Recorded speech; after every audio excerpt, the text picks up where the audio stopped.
Bismillahirrahmanirrahim. Assalamualaikum warahmatullahi wabarakatuh.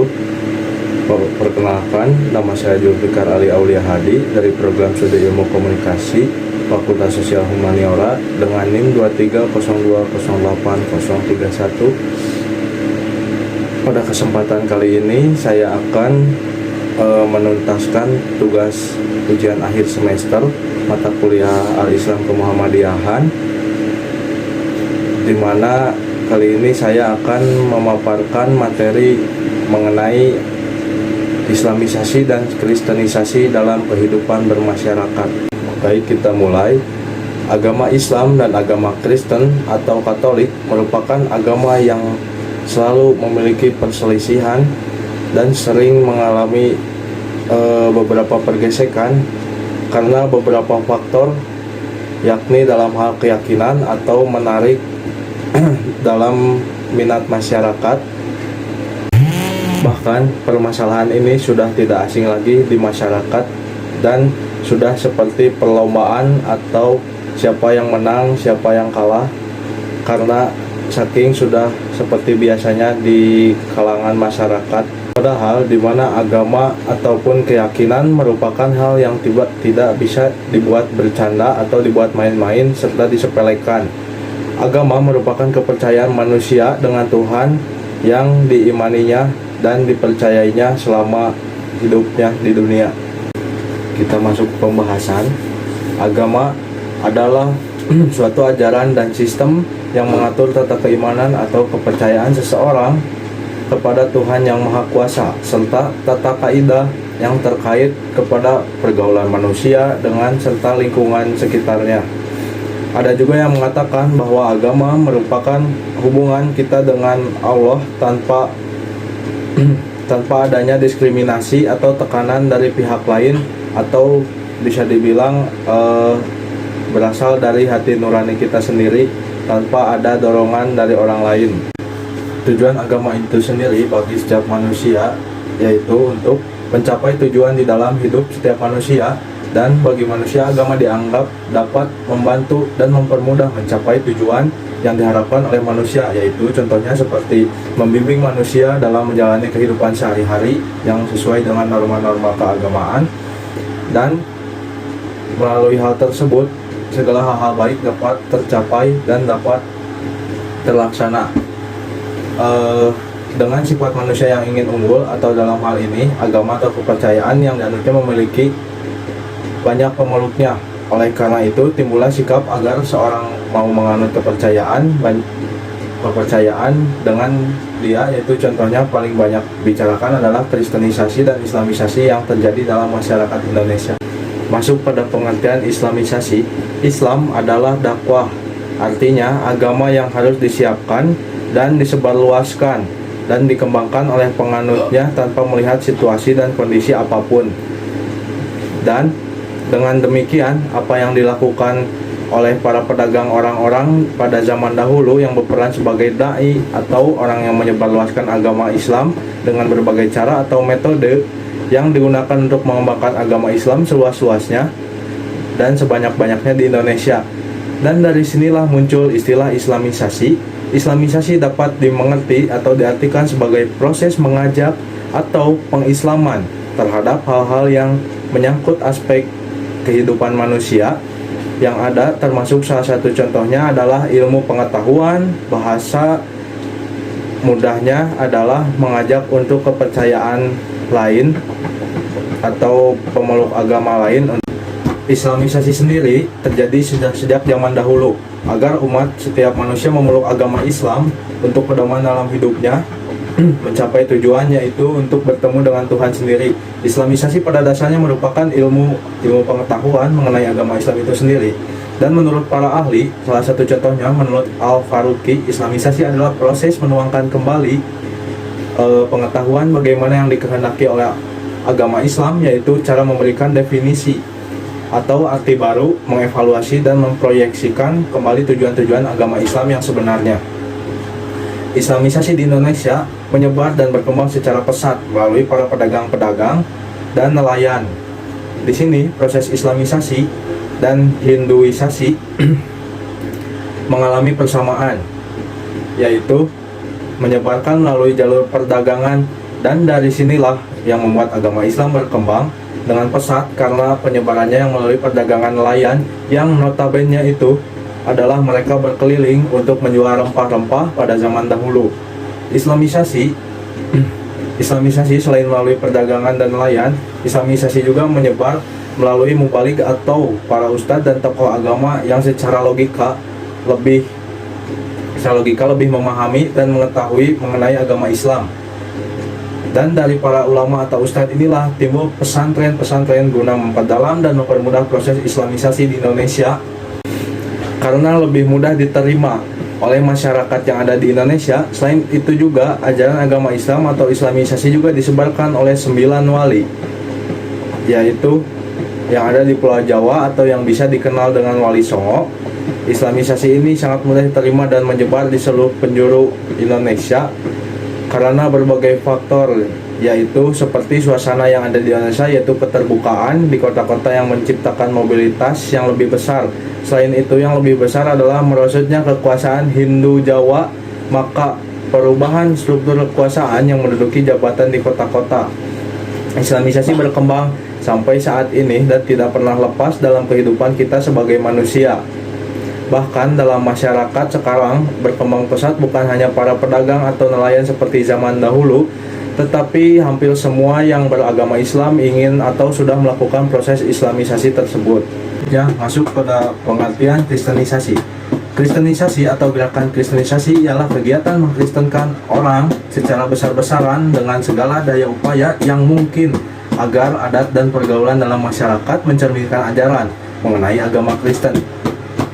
Kristenisasi tidak hanya dilancarkan terhadap orang-orang yang belum memeluk agama ataupun mereka yang memeluk agama animisme atau kepercayaan saja, tetapi juga ditunjukkan terhadap orang yang telah memeluk agama Islam, dan pengkristenan dipercayai sebagai satu tugas suci yang dianggap membawa kembali anak-anak domba yang tersesat, dibawa kembali kepada induknya.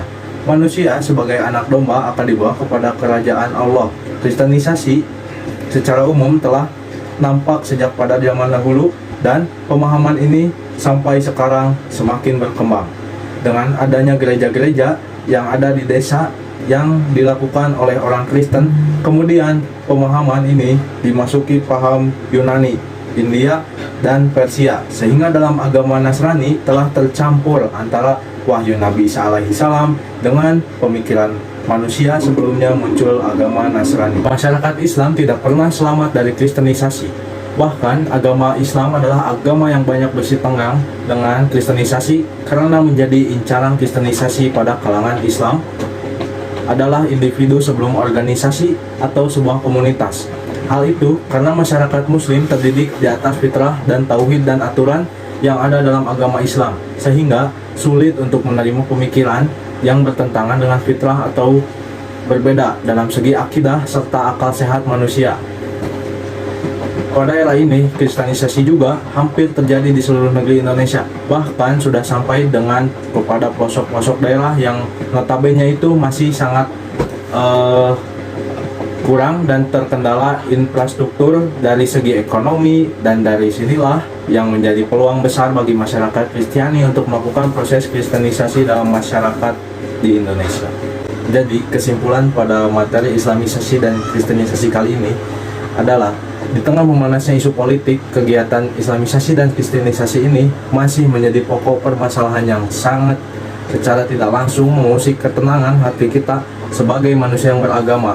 Dan agama dalam undang-undang sudah sangat jelas dikatakan bahwa memiliki atau memeluk agama adalah hak setiap manusia dan warga negara Indonesia tanpa adanya paksaan dan interferensi dari pihak manapun.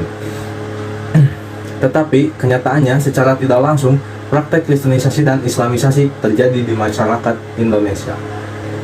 Memeluk agama adalah kebebasan bagi warga negara Indonesia karena sudah tertulis dalam Undang-Undang Republik Indonesia. Dari sinilah sejatinya kita sudah melihat bahwa kristenisasi dan islamisasi itu tidak terjadi di Indonesia, karena agama hakikatnya merupakan kebebasan hak semua orang, dan agama sendiri merupakan hubungan atau kepercayaan kita kepada Sang Pencipta tanpa ada paksaan apapun. di dalam agama sendiri sudah mengajarkan kebaikan tanpa adanya diskriminasi ataupun menjelekkan agama manapun, tetapi pada dasarnya ini tindakan pada dasarnya ini tindakan kristenisasi dan islamisasi secara tidak langsung menjatuhkan agama lain dan mengunggulkan agamanya sendiri. Banyak sekali contoh yang secara tidak langsung sudah menunjukkan suatu kegiatan islamisasi maupun kristenisasi. Contohnya, kegiatan islamisasi yaitu seperti salah satu tokoh ulama agama Islam yang selalu berkeliling antar negara untuk memberikan ceramah, tetapi di dalamnya terselip kegiatan islamisasi. Kegiatan islamisasi banyak terjadi di Indonesia secara tidak langsung, semakin banyak terjadi dan mengajarkan atau mengajak umat untuk melakukan aksi-aksi yang merugikan secara tidak langsung sudah melakukan kegiatan islamisasi. Selain itu juga banyak sekali berita-berita tentang kristenisasi ataupun islamisasi di Indonesia yang tidak jarang memicu keributan dan kehebohan serta ketegangan antar kedua pemeluk agama Kristen dan Islam yang sama-sama dari rumpun agama ini, tetapi jika diperhatikan secara cermat, sesungguhnya tidak ada namanya kristenisasi ataupun islamisasi itu dalam konteks Kristen. Yang ada atau yang sesungguhnya terjadi adalah katolikisasi, protestanisasi, pentakotalisasi, dan seterusnya. Umat Kristen bukan menyebarkan kekristenan mereka, melainkan menawarkan denominasi dan kongregasi Kristen mereka. Dengan kata lain, yang real terjadi di lapangan adalah umat Kristen mendakwahkan gereja mereka masing-masing, yang tidak jarang terjadi saling benturan dan konflik antara kedua ini sendiri karena sama-sama mengklaim sebagai yang paling Kristiani dan paling otentik ajaran Kristennya. Hal yang sama juga terjadi dalam komunitas muslim islamisasi, hanya slogan belaka. Yang sesungguhnya terjadi adalah proses Sunisasi, Syiasisasi, Ahmadiyahisasi, Salafisasi, Wahabisasi, dan seterusnya. Bahkan lebih spesifik lagi, dakwah Islam dan akan disesuaikan dengan mazhab, aliran, sekte, ormas, atau bahkan parpol sang pendakwah atau juru Islam itu. Maka para pengikut beliau akan menyebarkan dan mendakwahkan keislaman versi atau katakanlah Islam HTT. Demikian juga para penggemar FPI atau Front Pembela Islam akan cenderung menyebarkan keislaman ala FPI, sementara para fanatik PKS atau Partai Keadilan Sejahtera akan mendakwahkan Islam ala PKS, yang dimana notabene anggota Jamaah Tabligh akan menyebarluaskan Islam versi Jamaah Tabligh komunitas tersebut. Dan begitu pun seterusnya. Saya sendiri sih berpendapat bahwa mengkristenkan atau mengislamkan orang lain itu atau apapun sejenisnya sesungguhnya tidak perlu, apalagi proses kristenisasi atau islamisasi itu dilakukan atau diiringi dengan pemaksaan atau iming-iming dengan barang tertentu atau objek tertentu agar individu atau masyarakat itu bisa terpincut dan tertarik terhadap sebuah agama tertentu. Sebagai umat beragama, tentu saja tidak ada salahnya untuk berbagi sesuatu yang dianggap benar atau menyebarkan watak kebaikan pada orang lain atau umat lain. Dan juga tidak ada salah pula bagi umat beragama untuk menebarkan kasih baik untuk perkataan maupun dengan tindakan kepada orang lain. Tetapi hendaknya sebatas berbagi watak dan menyampaikan kabar saja, dan tidak perlu diiming-imingi dengan paksaan, rayuan, atau bahkan kutukan. Sebenarnya kita boleh saja dan sah-sah saja meyakini kebenaran agama kita setengah mati, tetapi perlu diingat bahwa orang lain atau umat lain juga memiliki dan meyakini akan kebenaran agama atau kepercayaan yang mereka pegang teguh. Kita tidak boleh menganggap kebenaran agama kita lebih besar dan lebih otentik ketimbang kebenaran agama orang lain atau umat lain. Dan tidak ada kebenaran yang benar-benar bersifat otentik dan universal di muka bumi ini. dan kebenaran selalu bersifat terbatas atau partikular. Secara baik agama Islam maupun Kristen tidak perlu membutuhkan pengikut salju, dan seseorang pun meyakini bahwa Tuhan juga sama sekali tidak memerlukan pengikut dan jamaah umat beragama. Seandainya semua makhluk di muka bumi ini tidak menyembahnya pun, Tuhan tetap Sang Kholik yang maha benar, dan yang sesungguhnya membutuhkan umat beragama itu hanyalah pemerintah, partai politik, ormas agama, dan institusi keagamaan atau tokoh-tokoh agama yang ada di setiap daerah. Baik, mungkin seperti itu saja yang dapat saya paparkan dan saya sampaikan. Kurang lebihnya mohon maaf karena saya pun sendiri masih dalam tahap belajar, dan jika ada kesalahan dalam kata mohon dimaafkan. Mungkin sekian dari saya. Terima kasih. Wassalamualaikum warahmatullahi wabarakatuh.